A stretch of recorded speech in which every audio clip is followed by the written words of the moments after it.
ಸಿದ್ಧವೇದ ಎಂಬ ಮೋಕ್ಷ ಸೂತ್ರದಲ್ಲಿ 6ನೇ ಅಧ್ಯಾಯದ ಮುಖ್ಯ ಅಂಶಗಳು. ಮೊದಲನೆಯ ಪಾಯಿಂಟ್, ನಾವು ನಿದ್ರೆಯ ಸಮಯ ನಮ್ಮ ಶ್ವಾಸಗತಿಯು ಯಾವ ವಿಧವೋ ಅಂಥ ವಿಧದ ಶ್ವಾಸಗತಿಯೇ ಮೇಲೆ ಹೇಳಿದ ಚತುಷ್ಟಾದಿ ಅಂದರೆ ಪ್ರಾಣಿಗಳ ಮೊದಲಾದ ಜೀವಿಗಳಿಗೆ ಸದಾಕಾಲವೂ ಇರುವುದು. ಅಂಥ ತಿಳುವಳಿಕೆಯಾಗಿ ಜೀವಶಕ್ತಿಯಾಗಿರುವ ವಾಯುವಿನ ಗತಿಯು ಏಕಗತಿಯಾಗಿರುತ್ತದೆ. ಅಂಥ ತಿಳುವಳಿಕೆಯಾದ ವಾಯುವು ಒಂದೇ ಗತಿಯಾಗಿ ಬರುವಾಗ ಎಲ್ಲ ಅವಸ್ಥೆಗಳು ಸ್ವಾಧೀನವಾಗಿ ಬರುತ್ತವೆ. ಆದುದರಿಂದ ಅಂಥ ವಾಯುವಿನ ಸ್ವಾಧೀನತೆಯಿಂದಲೇ ಇಂಥ ಸ್ಥಳದಿಂದ ಹೊರಟಿದಂತಲೂ ಇಂಥ ಮಾರ್ಗವಾಗಿ ಬಂದಿದಂತಲೂ ವಾಸನೆಯಿಂದ ತಿಳಿದು ಅವುಗಳು ಹೊರಪಟ್ಟ ಸ್ಥಳಕ್ಕೇನೆ ಹಿಂತಿರುಗಿ ಬಂದು ಸೇರುತ್ತವೆ. ಅದರ ಕಾರಣ ಅವುಗಳಿಗೆ ಅಂಥ ತಿಳುವಳಿಕೆಯಾದ ವಾಯು ಒಂದೇ ಗತಿಯಾಗಿರುವುದು ತಾನೆ. ನಮಗೆ ಆ ವಾಯುವಿನ ಏಕಗತಿಯು ಇಲ್ಲದ್ದರಿಂದ ಭಿನ್ನಗತಿಯಾಗಿ ಯಾವಾಗಲೂ ನೆನೆಸಿಕೊಂಡಿರುವ ರಾಗ ದ್ವೇಷಾದಿಗಳೊಂದಿಗೆ ಕೂಡಿ ಇವನು ನನ್ನ ಮಗನು, ಇವನಿಗೇನೆ ನನ್ನ ಆಸ್ತಿಗಳನ್ನೆಲ್ಲ ಕೊಟ್ಟು ರಕ್ಷಿಸಬೇಕಂತಲೂ, ಅವನು ಬೇರೆಯವನು, ಅವನ ಮೇಲೆ ದಾವೆ ಮಾಡಬೇಕು ಮತ್ತು ಯಾವ ವಿಧದಿಂದಲೂ ಅವನನ್ನು ಕೆಡಿಸಬೇಕೆಂತಲೂ ಮುಂತಾದ ದುರ್ವಿಚಾರಗಳಿಂದ ಶುದ್ಧ ಮೃಗಗಳಾಗಿ ನಡೆಯುವುದರಿಂದ ವಾಸನ ಶಕ್ತಿಯೂ ಇಲ್ಲದೆ ನಾವು ಹೊರಟು ಬಂದ ಸ್ಥಳಕ್ಕೆ ತಿರುಗಿ ಹೋಗುವುದಕ್ಕೆ ಸಾಧ್ಯವಾಗದೆ ಹೋಗುತ್ತೇವೆ. ಯಾವಾಗ ನಮಗೆ ಭಿನ್ನಗತಿಯು ಬಿಟ್ಟು ಏಕಗತಿಯು ಲಭಿಸುವುದೋ ಆಗ ತಿಳುವಳಿಕೆಯಾಗಿ ಜೀವಶಕ್ತಿಯಾಗಿ ವಾಯುವಾಗಿರುವ ವಸ್ತುವು ನಮ್ಮಲ್ಲಿ ಅಡಗುವುದು. ಆವಾಗ ನಮಗೆ ತಿಳುವಳಿಕೆ ಉಂಟಾಗುವುದು. ಆವಾಗ ಮಾತ್ರ ನಾವು ಮನುಷ್ಯರಾಗುತ್ತೇವೆ.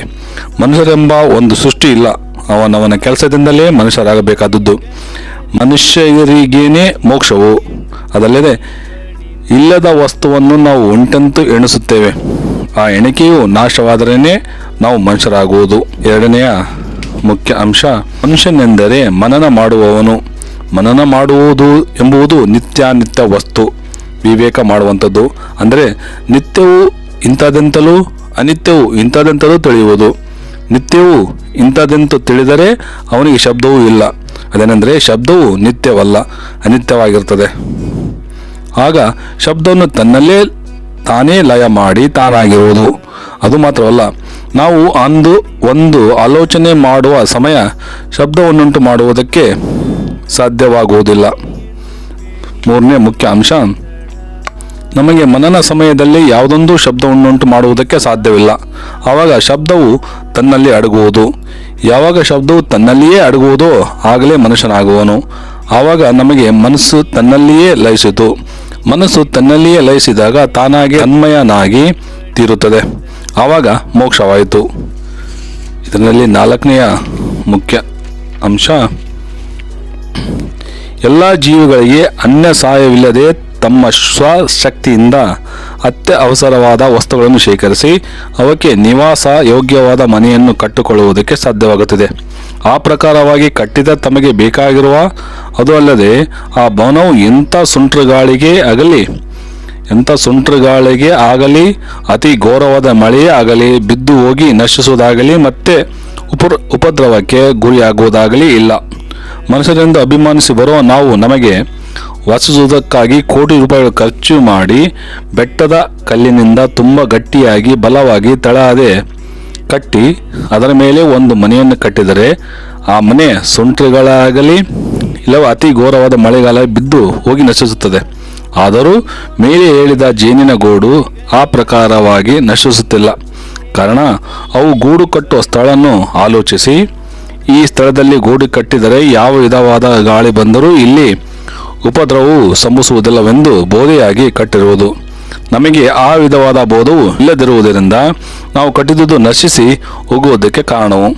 ಆದ್ದರಿಂದ ಮೇಲೆ ಹೇಳಿದ ಜೀವಗಳಿಗೆ ಜ್ಞಾನವು ಎಷ್ಟು ಶ್ರೇಷ್ಠಕರವಾಗಿರುವುದಾಗಿಯೂ ಅದ್ಭುತಕರವಾಗಿರುವುದಾಗಿಯೂ ನಾವು ತಿಳಿದುಕೊಳ್ಳಬೇಕು.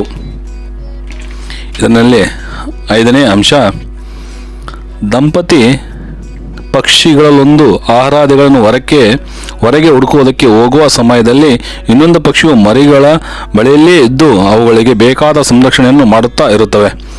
ಈ ಪ್ರಕಾರ ನಾವು ಮಾಡುವುದಿಲ್ಲ. ಆರನೇ ಮುಖ್ಯ ಅಂಶ, ಆ ಮರಿಗಳನ್ನು ಚುಚ್ಚಿ ಹಾರುವಂತೆ ಮಾಡುವುದಕ್ಕೂ ಆಹಾರ ತೆಗೆದುಕೊಂಡು ಬರುವುದಕ್ಕೂ ಕಲಿಸಿಕೊಡುತ್ತವೆ. ಅವುಗಳಿಗೆ ತಮ್ಮಂತೆ ಹಾರಿ ಹೋಗಿ ಉಪಜೀವನವನ್ನು ಮಾಡುವುದಕ್ಕೆ ಶಕ್ತಿ ಉಂಟಾಗುವಾಗ ತಾಯಿ ತಂದೆಗಳಾದ ಪಕ್ಷಿಗಳು ತಮಗೆ ಅವುಗಳ ಮೇಲೆ ಅದುವರೆಗೂ ಇದ್ದ ಪ್ರೀತಿಯನ್ನು ಅವುಗಳು ಸಂಬಂಧವಾದ ಕೆಲಸಗಳನ್ನು ಬಿಟ್ಟು ಅವುಗಳನ್ನು ತಮಗೆ ಸಮನಾಗಿ ಎಣಿಸಿ ತಮ್ಮ ಸಂಘದಲ್ಲಿ ಸೇರಿಸಿಕೊಳ್ಳುತ್ತವೆ. ಆಮೇಲೆ ತಾಯಿ ತಂದೆ ಎಂತಲೂ ಮಗನು ಮಗಳು ಎಂತಲೂ ಹೇಳುವ ಯಾವುದೊಂದು ಬಂಧವು ಅವುಗಳಿರುವುದಿಲ್ಲ. ತಾಯಿ ಎಂದರೆ ಎಲ್ಲವೂ ತಾಯಿಯು, ತಂದೆ ಎಂದರೆ ಎಲ್ಲವೂ ತಂದೆಯು, ಮಗನೆಂದರೆ ಎಲ್ಲವೂ ಮಗನು, ಮಗಳೆಂದರೆ ಎಲ್ಲವೂ ಮಗಳು. ಈ ಪ್ರಕಾರ ಎಲ್ಲವೂ ಸಮಭಾವನೆಯಿಂದಿರುತ್ತವೆ. ಇದರಲ್ಲಿ 7ನೇ ಮುಖ್ಯ ಅಂಶ, ಯಾವುದೊಂದು ವಸ್ತುವನ್ನು ನೋಡುವಾಗಲೂ ಕೇಳುವಾಗಲೂ ತಿಳಿಯುವಾಗಲೂ ಅದರ ಕುರಿತು ಚೆನ್ನಾಗಿ ಮನಸ್ಸು ಕೊಟ್ಟು ಕಾರಣ ಕಾರ್ಯಗಳನ್ನು ಆಲೋಚಿಸಿದರೆ ಅದರ ನಿಜ ತತ್ವವು ಯಥಾರ್ಥವು ತಿಳಿಯಬಹುದು. ಇದರಲ್ಲಿ 8ನೆಯ ಮುಖ್ಯ ಅಂಶ, ಸರ್ವಭೂತಗಳಲ್ಲಿ ಇರುವ ವಸ್ತುವು ಈಶ್ವರ ತಾನೇ. ಅಂತ ಈಶ್ವರ ಚೈತನ್ಯಕ್ಕೆ ಒಂದೇ ಶಕ್ತಿ ಎಲ್ಲದೆ 2 ಶಕ್ತಿಗಳು ಇರುವುದಿಲ್ಲ. ನಾವು ಅದರ ಯಥಾರ್ಥವನ್ನು ಗ್ರಹಿಸದೆ ಇರುವುದರಿಂದಲೇ ನಮ್ಮ ಶಕ್ತಿಯೇ ಬೇರೆ ಎಂತಲೂ ಬೇರೆಯವುಗಳ ಶಕ್ತಿಯು ಅನ್ಯ ವಿಧವೆಂತಲೂ ಗ್ರಹಿಸುತ್ತೇವೆ.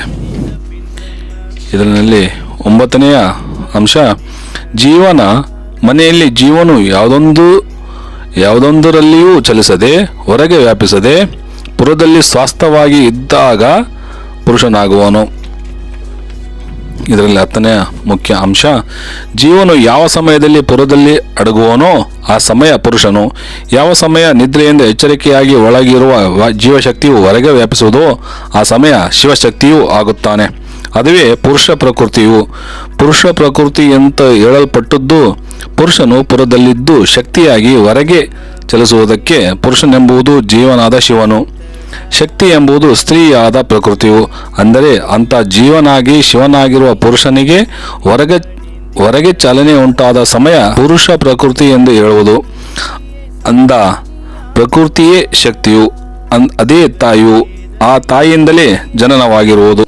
ಸಿದ್ಧವೇದ ಎಂಬ ಮೋಕ್ಷ ಸೂತ್ರದಲ್ಲಿ 7ನೇ ಅಧ್ಯಾಯದ ಮುಖ್ಯ ಅಂಶಗಳು. ಮೊದಲನೆಯದು, ಮನಸ್ಸು ಒಂದು ವ್ಯಾಪಾರಿಯು. ಆ ಮನಸ್ಸು ವಿಚಾರಾದಿಗಳಾದ ಸಾಮಾನುಗಳಿಂದ ವ್ಯಾಪಾರ ಮಾಡಿಕೊಂಡಿರುವುದು. ಅದನ್ನು ನಿಲ್ಲಿಸಿ ವಿಚಾರಾದಿಗಳಾದ ಸಾಮಾನುಗಳೊಂದಿಗೆ ತಾನು ಒಳಗೆ ಪ್ರವೇಶಿಸಿ ಬಾಗಿಲುಗಳನ್ನು ಮುಚ್ಚಿರುವುದು. ಈ ಅವಸ್ಥೆಗೇನೆ ನಾವು ನಿದ್ರಿಸುವುದೆಂತ ಹೇಳುವುದು. ಆದರೆ ಅದು ನಿದ್ರೆ ಅಲ್ಲ, ಅದು ಮನಸ್ಸಿನ ವ್ಯಾಪಾರ ನಿಲ್ಲಿಸಿದ ಸಮಯವು. ಇದರಲ್ಲಿ 2ನೇ ಮುಖ್ಯ ಅಂಶ, ನಮ್ಮ ಈ ನಿದ್ರೆಯಿಂದ ಎಚ್ಚರಿಕೆಯಾಗುವುದು. ಅಂಥ ಸಮಯದಲ್ಲಿ ಮಾತ್ರ ಈವರೆಗೆ ನಿದ್ರೆಯಲ್ಲಿದ್ದೆವು ಎಂತಲೂ ನಾವು ಈಗ ಕಂಡಿದ್ದೆಲ್ಲ ಸ್ವಪ್ನವಾಗಿರದಂತಲೂ ತೋರುವುದು. ಆದುದರಿಂದ ಈಗ ಇದು ನಮಗೆ ನಿದ್ರೆಯು ಈ ಕಾಣುವುದು, ಕೇಳುವುದು, ತಿಳಿಯುವುದು, ಅನುಭವಿಸುವುದು ಇದೆಲ್ಲ ಸ್ವಪ್ನವಾಗಿರುತ್ತದೆ ಹೊರತು ಯಥಾರ್ಥವಲ್ಲ. ಅದಲ್ಲದೆ ನಿದ್ರೆ ಎಂದು ಹೇಳುವಂಥದ್ದು ತಿಳುವಳಿಕೆ ಇಲ್ಲದಿರುವುದೇ. ಅದೇನೆಂದರೆ ತಿಳಿಯಲ್ಪಡಬೇಕಾದದ್ದನ್ನು ತಿಳಿದುಕೊಳ್ಳೋದೇ ಇರುವುದು.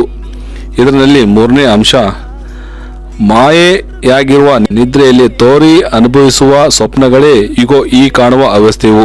ಯಾವಾಗ ಮಾಯೆಯಾಗಿರುವ ನಿದ್ರೆಯಿಂದ ಎಚ್ಚರಿಕೆ ಉಂಟಾಗುವುದೋ ಆಗ ಬೋಧ ಉಂಟಾಗುವುದು. ಆ ಬೋಧವೇ ಜಾಗೃತವೆಂದು ಹೇಳುವುದು. ಯಾವುದೆಂದರೆ ಅನಿತ್ಯವಾದ ತನ್ನದೆಂತಲೂ ನಿನ್ನದೆಂತಲೂ ಮುಂತಾದ ರಾಗ ದ್ವೇಷ ಮೊದಲಾದ ವೃತ್ತಿಗಳನ್ನು ಬಿಟ್ಟು ನಿತ್ಯವಾಗಿರುವ ತನ್ನನ್ನು ತಾನೇ ತಿಳಿಯುವ ಅವಸ್ಥೆಯಾಗಿರುತ್ತದೆ. ಆಗ ಮಾತ್ರ ಜಾಗೃತಾವಸ್ಥೆ ಎಂದು ಹೇಳುವುದಕ್ಕೆ ಆಸ್ಪದವಾಗುವುದು. ಈಗ ಜಾಗೃತೆ ಇಲ್ಲ. ಸಿದ್ಧವೇದ ಎಂಬ ಮೋಕ್ಷ ಸೂತ್ರದಲ್ಲಿ 8ನೇ ಅಧ್ಯಾಯದ 1ನೇ ಅಂಶ, ವಾಯುವೇ ವಸ್ತುವಾಗಿರುವಂಥದ್ದು. ಅಂತ ವಾಯುವಾಗಿರುವ ವಸ್ತುವು ಇಲ್ಲದಿದ್ದರೆ ಯಾವುದೊಂದೂ ಇಲ್ಲ. ಅಂತ ವಾಯುವಿನಿಂದ ಬಂಧಿಸಲ್ಪಟ್ಟದ್ದು ಲೋಕವು, ಆ ವಾಯುವೇ ಕರ್ಮವು. ಇದರಿಂದಲೇ ಲೋಕವು ಕರ್ಮ ಬಂಧವೆಂದು ಹೇಳುವುದಕ್ಕೆ ಕಾರಣವು. ಕರ್ಮವನ್ನು ಮಾಡಿದರೆ ಮಾತ್ರವೇ ಮೋಕ್ಷ ದೊರೆಯುವುದು. ಅಂತ ಕರ್ಮವಾಗಿರುವ ವಾಯುವಿಗೆ ನಾನಾ ವಿಧವಾದ ವಿಚಾರಗಳು ಉಂಟಾಗುವುದರಿಂದ ಬಂಧವು ಉಂಟಾಗುತ್ತದೆ. ಕರ್ಮವಾಗಿರುವ ವಾಯುವು ಮೇಲೆ ಹೇಳಿದ ವಿಚಾರಗಳನ್ನು ಬಿಟ್ಟಲ್ಲಿ ತಾನೇ ಲಯವಾಗುವಾಗಲೇ ಮೋಕ್ಷದಿಂದಲೇ ಕರ್ಮವನ್ನು ಮಾಡಿದರೆ ಮಾತ್ರವೇ ಮೋಕ್ಷವು ಸಿಕ್ಕುವುದೆಂದು ಹೇಳುವುದಕ್ಕೆ ಕಾರಣ. ಕರ್ಮ ಅಂದರೆ ವಾಯು ಮಾಡು ಕೆಲಸ. ಆದ್ದರಿಂದ ಕರ್ಮವಾಗಿರುವ ವಾಯುವಿನಿಂದ ಮಾಡಬೇಕು, ಆವಾಗ ಮೋಕ್ಷವಾಯಿತು. 2ನೇ ಅಂಶ, ಜೇಡರ ಹುಳವು ತನ್ನ ಒಳಗೆ ಇರುವ ಶಕ್ತಿಯಿಂದ ಅಂಟನ್ನು ನೂಲಾಗಿ ಹೊರಗೆ ತಂದು ಬಲೆಯಾದ ಲೋಕವನ್ನು ಕಟ್ಟಿಯೂ ಬಿಚ್ಚಿಯೂ ಇರುವಂತೆ ಅದೇ ಪ್ರಕಾರವೇ ನಾವು ನಮ್ಮಲ್ಲಿರುವ ಜೀವಶಕ್ತಿಯಾಗಿ ವಾಯುವಾಗಿ ಕರ್ಮವಾಗಿರುವ ನೂಲನ್ನು ಹೊರಗೆ ತಂದು ಕಟ್ಟುವುದು, ಬಿಚ್ಚುವುದು. ಕಡೆಗೆ ಯಾವ ವಿಧದಲ್ಲಿ ಜೇಡರ ಹುಳವು ತನ್ನ ಶಕ್ತಿಯಾದ ನೂಲನ್ನು ಅದರ ಉದ್ಭವ ಸ್ಥಾನದಿಂದ ಕಡಿದು ಸತ್ತು ಹೋಗುವುದು, ಅದೇ ಪ್ರಕಾರವೇ ನಮ್ಮ ಜೀವಶಕ್ತಿಯಾದ ಕರ್ಮವಾಗಿ ವಾಯುವಾಗಿರುವ ನೂಲು ಅದರ ಉದ್ಭವ ಸ್ಥಾನವಾದ ಭ್ರೂಮಧ್ಯಕ್ಕೆ ಕೆಳಗಾಗಿಯೂ ಮೂಗಿನ ಮೇಲಾಗಿಯೂ ಇರುವ ಸ್ಥಳದಿಂದ ತುಂಡಾಗಿ ಹೋದರೆ ಸತ್ತು ಹೋಗುತ್ತವೆ. ಇದಕ್ಕೇನೆ ಒಬ್ಬನು ಸತ್ತು ಹೋದ ಸಮಯದಲ್ಲಿ ಅವನ ಕರ್ಮ ತುಂಡಾಗಿ ಹೋಯಿತೆಂದು ಹೇಳುವುದಕ್ಕೆ ಕಾರಣ.